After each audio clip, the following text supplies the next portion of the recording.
Hi guys, in this video I wanted to talk a little bit about the ritual of scale practice, and although it sounds a little funny, also scale practice as spiritual discipline.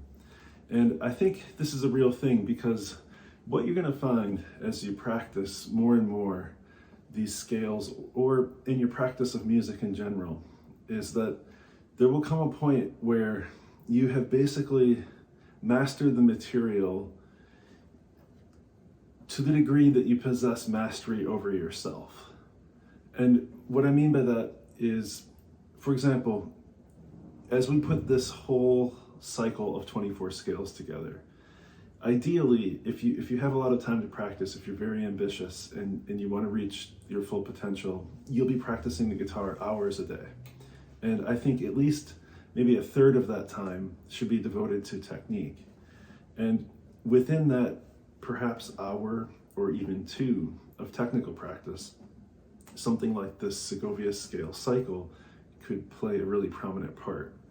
And when you enter into this practice of the cycle and you have all of the scales together and you kind of turn it on autopilot, then you run the risk of merely reciting the scales and sort of reinforcing the process and the nuance, technical and musical, that you're currently at. And so the risk is that you're not really getting better, you're sort of spinning your wheels. And the limit is really your ability to have full presence mentally, awareness or mindfulness as you're practicing.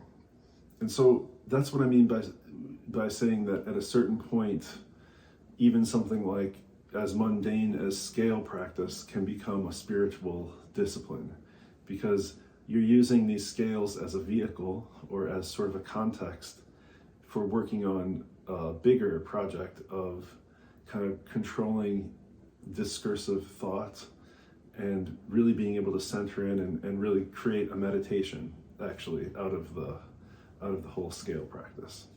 And so I have a few kind of analogies here listed. One is the Catholic Rosary, and I think this is pertinent to Segovia, who was Roman Catholic and probably had imbibed some of that philosophy or that sort of mysticism of Spanish Catholicism. But there are other traditions as well in which something like a beaded necklace or bracelet, something like a rosary, helps you maintain this kind of circular, cyclical prayer discipline. And as the mind wanders, you can find your place back because you're holding on to this bead. You know where you are, and then you go to the next one. That sort of ritual, right?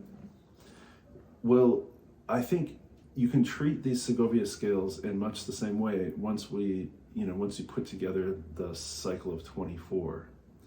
And the challenge becomes, as I mentioned, mindfulness, and then also just maintaining your interest in the scale practice.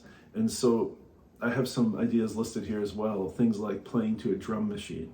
I find that really helpful. There are certain apps that will have drum loops, and the drum loops have different patterns of accentuation, different rhythms, maybe Brazilian rhythms or African rhythms or Indian rhythms, things that kind of give you a totally different feeling and inflection to your scale practice that you will kind of naturally adapt to. Your playing style will adapt, and you might start playing different accentuations, different kind of emphases, things like that. So not just a metronome, but a drum machine can be really helpful.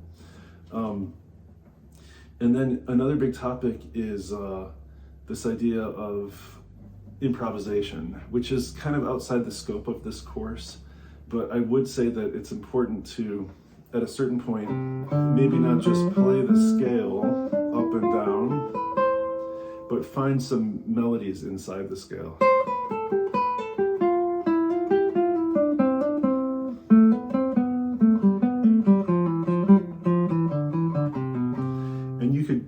that case, I stuck basically to the 2-octave Segovia scale for C major, but I played it in a more varied and perhaps more kind of real world musical kind of way. So improvisation is crucial. That's another topic. Other things are, starting in different places in the cycle and playing different cycles. So the cycle of fifths is one, and that's the pattern that Segovia chose. You could go through the cycle counterclockwise as a cycle of fourths. You could go through and play the cycle of sixths or sevenths or seconds. And so when you look at the diagram for the circle of fifths, you can start to explore other pathways. And that can be something that is refreshing and keeps you mentally engaged.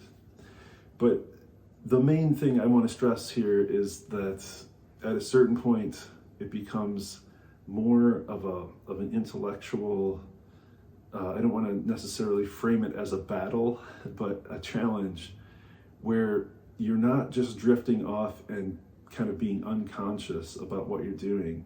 You're trying to stay engaged. And so some of these different strategies can be helpful, but I find that it's inevitable that the mind will wander to some extent.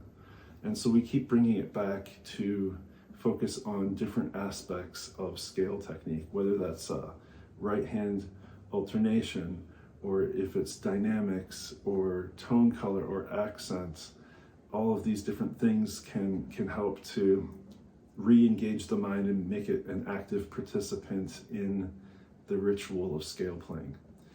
In the next section, on the next chapter on additional topics, I'm going to talk about some of these different categories in more detail. So I hope that's helpful. Thanks a lot.